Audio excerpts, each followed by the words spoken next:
Hello, magandang umaga mga kapigi. Ito po ang update sa aking mga piglets. 43 days old po nila. Anak po siya ni RC. Ito si RC, oh. Hindi pa siya nagkasta.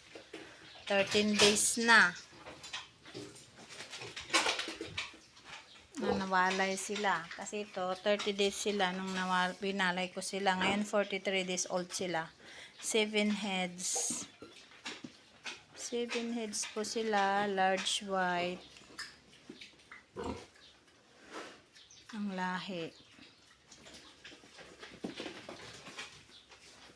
Yung mga may batik-batik, kamukha ng nanay kasi may ganyan yung nanay nila.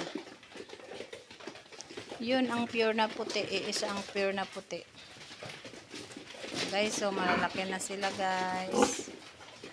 Aalagaan ko po ito lahat. Yung 7.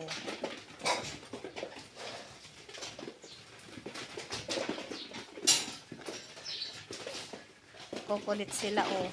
Nilipat ko po sila kasi pinugasan ko yung kanilang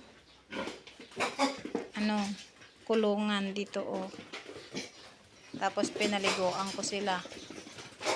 Pangalawang ligo pa lang nila to guys kasi naiinitan sila, madudumi sila, kaya pinaliguan ko sila ngayon. Hindi naman po sila araw-araw napapaliguan, minsan lang kasi mainit ang panahon ngayon.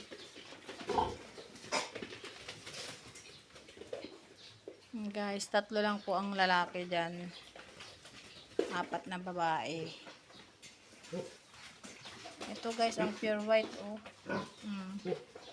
Yung iba may batik-batik na sila. Tsaka ito guys, yung mga to, si Lucky to, oh, si Lucky. Si Lucky, buntis na yan. March 19 po siya nag-EI. April, May.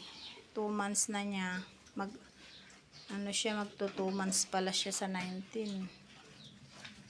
Ganon din si Rose. Ito po si Rose. March 16 naman po siya nag-EI. Halos magkasunod lang po sila ni Lucky.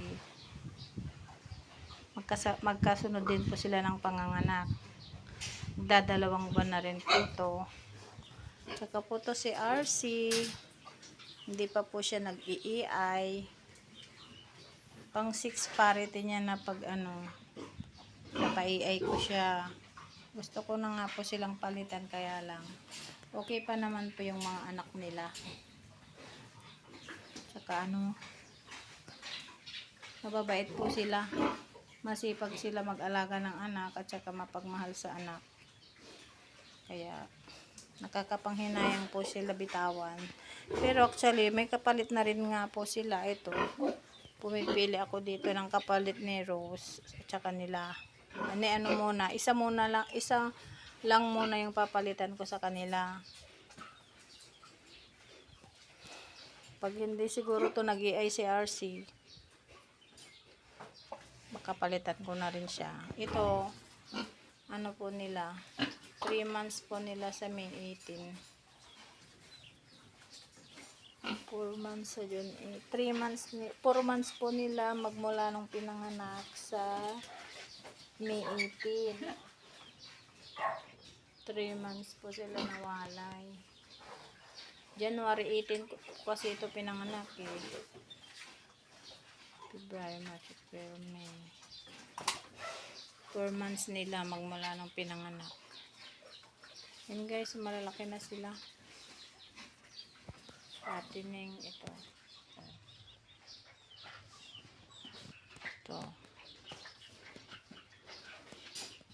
Nahaluan ko ng darak ng mais yung kanilang pagkain.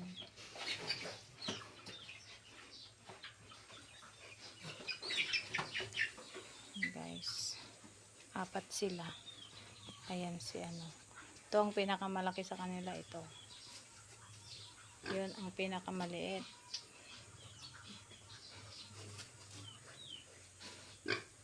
Pang lechon. Pang Thanksgiving ko po ito guys. Siliit. Ayan po guys. Yan lang po. Thank you for watching. Bye. Happy farming everyone. God bless.